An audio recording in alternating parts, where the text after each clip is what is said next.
Almost overnight, the neighborhood changed. I have never seen anything that come from top of a hill down to a bottom so fast. It was frightening. It was really scary.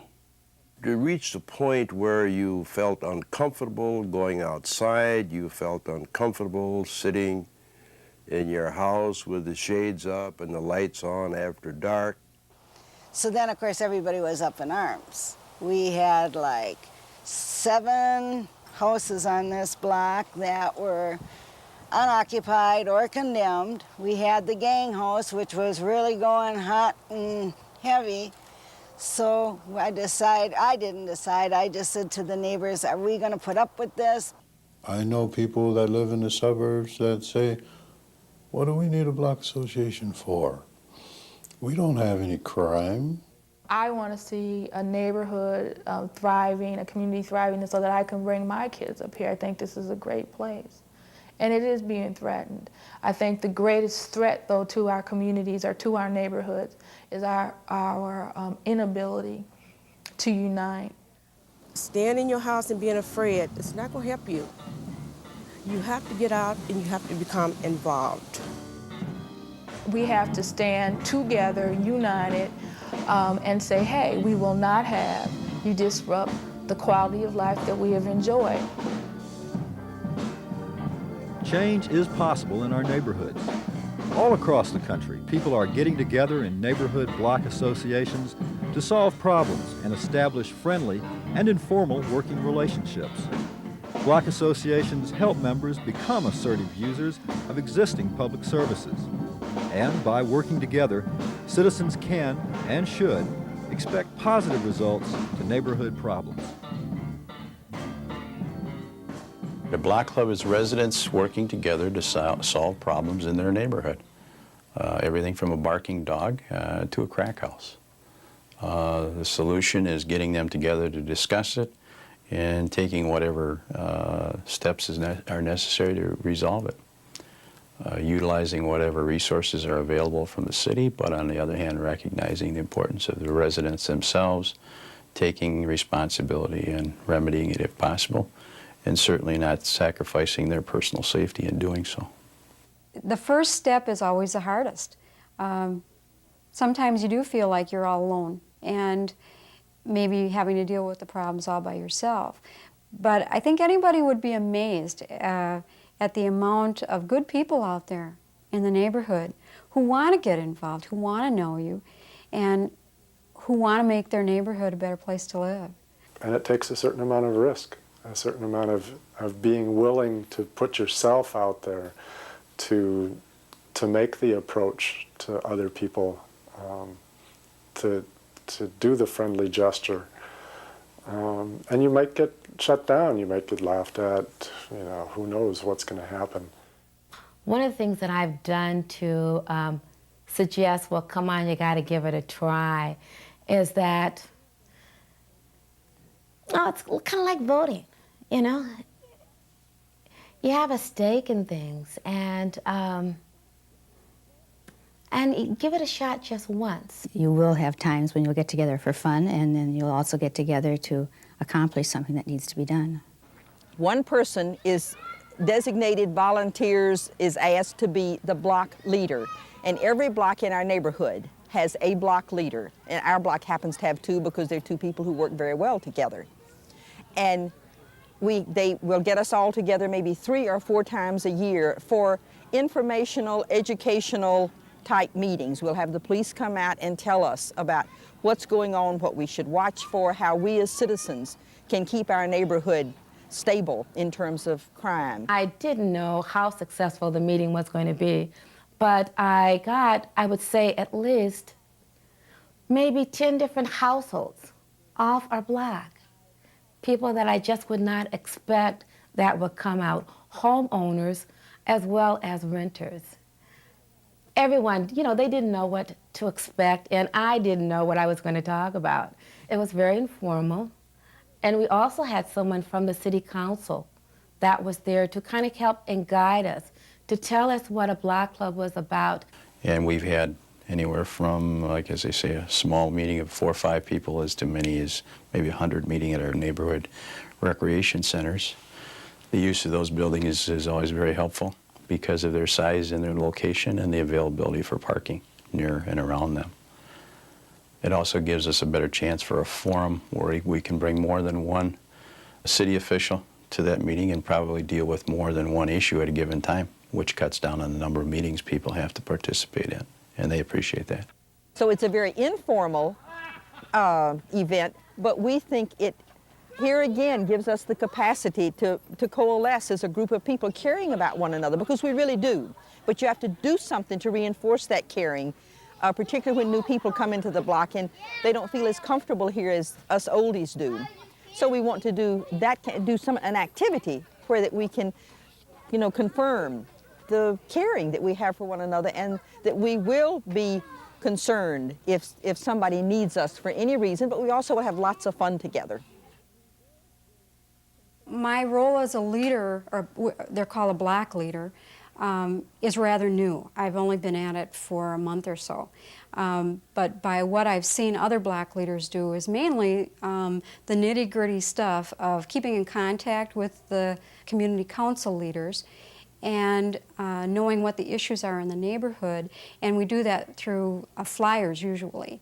I'm kind of a contact person for people in the neighborhood, and being that our neighborhood is used to having involvement, I have people coming up to me and say, I'm available for this if you need any help. This is a diagram of my neighborhood. It has all the houses listed on there.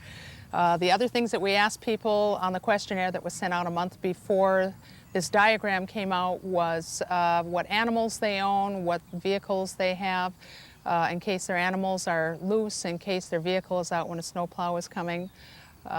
So we wanted to get all the appropriate information so that this could be set by the phone and people could see it immediately and know who was living exactly where, how to contact them instantly if need be.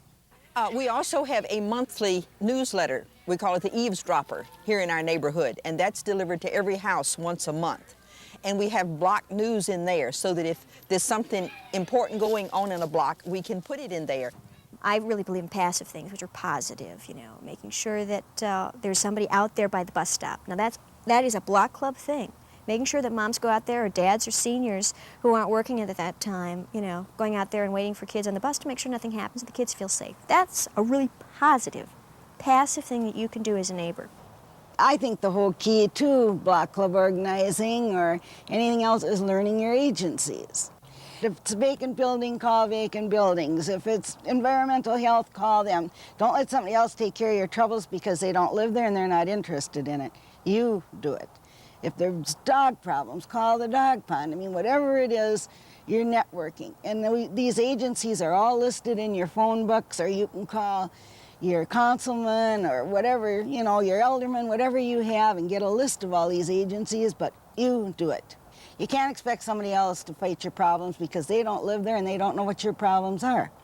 If I picked up the phone and called downtown to City Hall to complain about the garbage spilling out of the house down the alley or spilling out of the garage of that house, that I'd just be one more guy calling that day, and my call would go into the hopper and some clerk would take it down and put it on a piece of paper and set it on that stack with all the other people who had been the sole individual to call about some particular problem around the city. And what we realized through the Block Club was that if you got 10 or 15 people together to call about a single problem, that it has more weight. Rather than one person calling in, you have 10 people calling in, and not just calling in for one day, but calling in for 4 or 5 or 6 days running, because you've all made this deal with each other that you're going to keep calling until something gets fixed. And I think our experience was that on those days when we were calling, we became the biggest squeaking wheel in the city, and that the things we wanted to get done got done because people saw it was important. There were a number of people who were concerned, and though it probably unquestionably wasn't the biggest problem in the city on any day we complained, I suspect that's what it seemed like downtown, because there were so many people who were picking up the phone and calling to get something done. I think we should know our neighbors and get this block club started. And as for the police to get involved, I found out you have to report things. You can't just, let it go. And in the block club, they give you a list of who you report what to. And if you do see anything going on, you have to write it down, because like if something happens at 2 o'clock in the morning, you write it down and you keep it up and you keep on complaining until something is done. You can't back down. Otherwise, it's not going to get done. The police and the citizen have to work together in order to eliminate the neighborhood problem. The police officer certainly has the law enforcement responsibility, but the resident has the responsibility of bringing that information to the police's attention. The police, if they get accurate information from the neighborhood people, certainly can better fortify their convictions, their arrests and convictions, and eliminate the problem for the residents. I think from the point of view of the resident, they're looking for a solution to their problem. The police are looking for a conviction. If you can put the two together, then you've got a great partnership. Our neighborhood certainly has some problems, but we believe that our neighborhood doesn't have as many problems as it could have if we didn't practice some preventative measures. The police tell us that there is no doubt that people who know each other and people who watch out for each other's houses, you can cut down on crime significantly. Police cannot be everywhere, but we as neighbors are everywhere. We have eyes 24 hours a day in this neighborhood. Everybody's got this idea that landlords are not helpful. There are some very strict ordinances on the books for landlords to comply with certain problems, and they're far more receptive to residents than you'd think. And I've actually found that a landlord who's got 2 properties near me has been my most helpful person. He's told me exactly how to address the city, who to talk to, and things like that, regarding, like drug dealers and things like that. And I just think that one should actually think about talking to a landlord about a problem before getting very angry with them first. I think we've begun to work with the landlords so that they have a notion that they can't just take anybody who shows up to rent their house, that they've got to pay some attention to who they're renting to, or the trouble's going to come back to them because we won't leave them alone.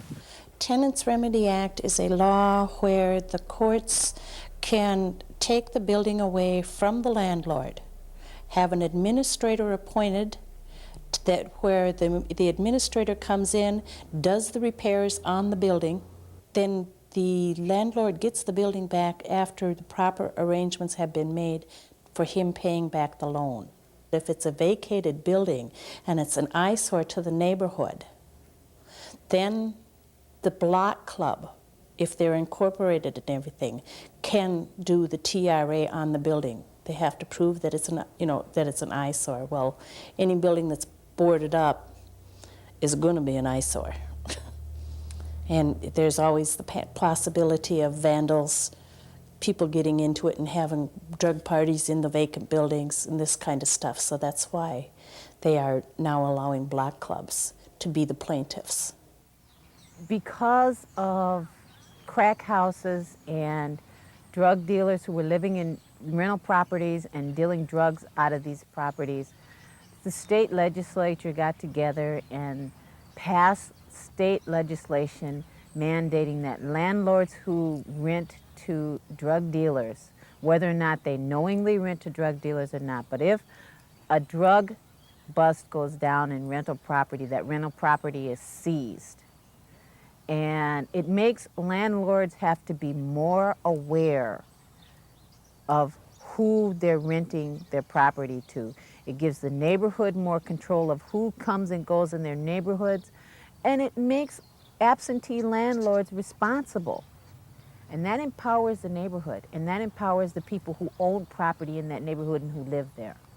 And that was a key legislation that we fought and got passed in our state. That was important, and I hope that they do it on a national level very soon. Together we got rid of the gangs. They weren't out there selling the drugs anymore, and after the second drug bust at that house, and after everybody, there had to be 50 people standing out on the street watching these big dope dealers with all their big chunky jewelry laying in the back handcuffed crying like babies. I mean, it was just a thrill for us all. So they weren't so big and tough, and we took every little kid on the block we could find and took them up there and said, you can get a gold necklace, but you also might get your chance to go where they're going. Coming right down to the basic, I think is very important to a youth to be involved, to make him feel important or her important. When these young people are out in the street, they don't feel important. I mean, people look at them, look at this kid, or look at that kid. You know, all he's doing is doing something wrong. You know, there's a lot of good youth out there. We only hear the bad, but we don't hear the good about some of these youth. And I see a lot of good in some of these youth. All they need is a little love, give them a little hand, get them involved in something, get them off the streets. There's a way to solve everything. Get your little kids and show them how important they can be. They're patrolling that, and boy, they're not afraid to squeal. And look at our streets. If somebody throws something down, even the littlest kid will say, you pick it up. I mean, they're learning responsibility, and that's the next generation. It's going to be our leaders. And there's where we got to start. I remember when I was a kid, I started smoking. I was 8 blocks away. And when I came home, my mother said, give me a cigarette, boy. What? Those cigarettes in your sock. So how did she know that? And later on, she told me, yeah, Mrs. So-and-so called up and said you were smoking cigarettes. And it's not so much squealing or tattling, but you had a sense of community. If someone seen you doing something, they would call your parents and let them know that you were acting up. I like to believe that what we're doing for young people now, you notice all the children around here, that we're giving stability to these people, we're giving some continuity to them, we're giving some caring so that these young people with their children know that neighborhoods really do mean something. There was a time, I think probably in the 60s and 70s when we were so mobile that people really didn't understand the value of neighborhood.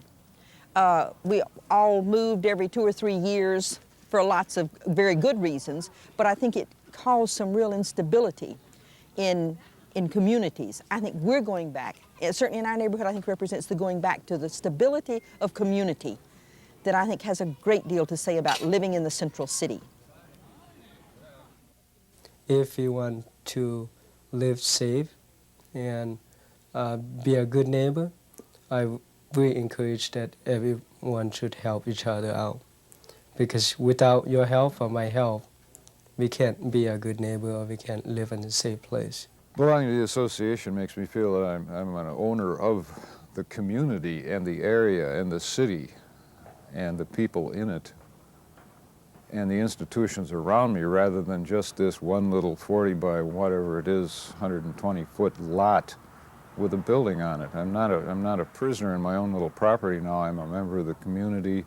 I know the members of the community. I know the leaders in the community.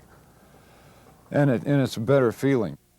You got a choice, you know. If you enjoy being barricaded in your own home, almost calling for a police escort when you want to go to the store, when you could, by joining with your neighbors, help to alleviate that situation, then that's a choice you have to make. I mean, you can't force anybody to do that. You've got to, you can give them all the reasons why, but then basically the bottom line is, what sort of lifestyle do you want to live in a given neighborhood?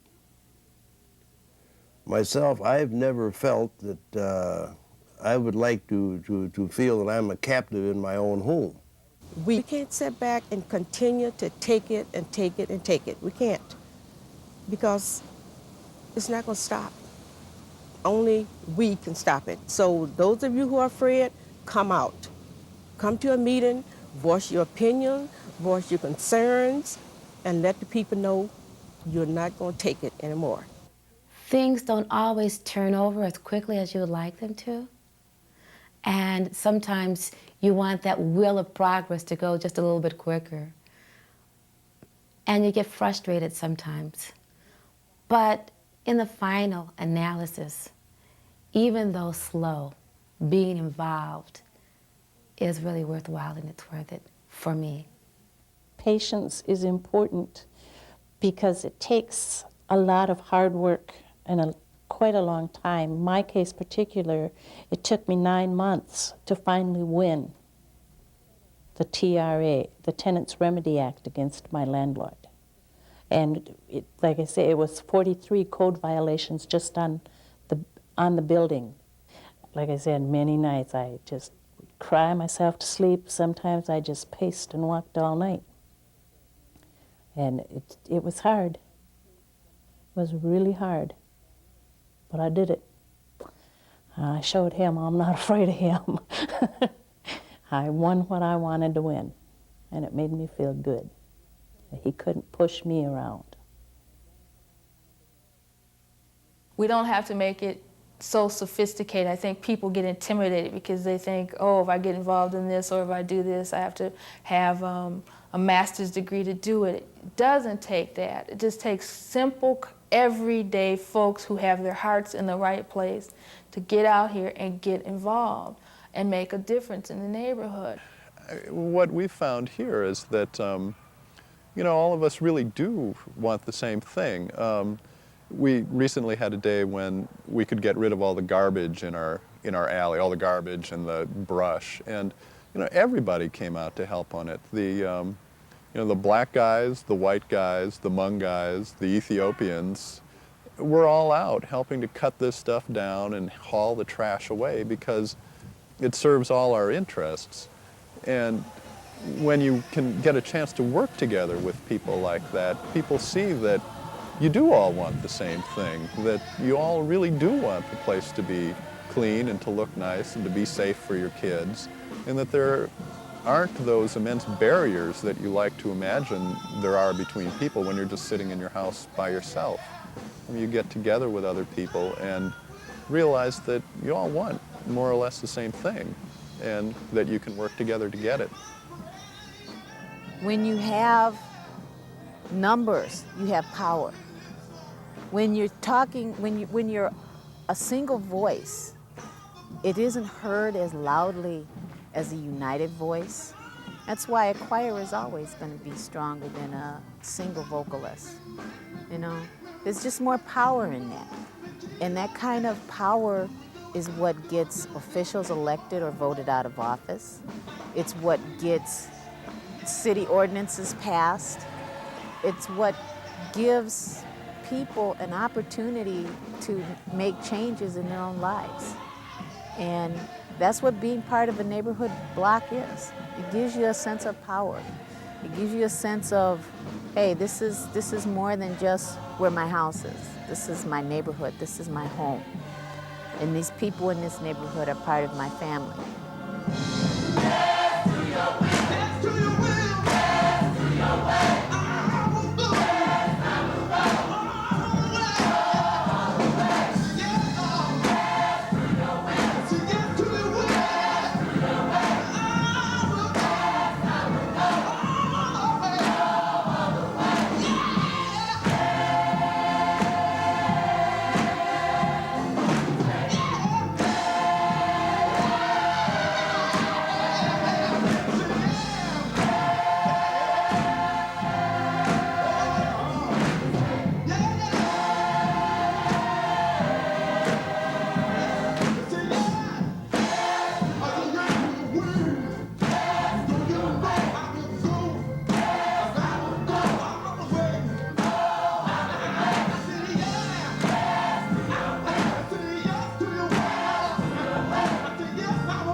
Thank you.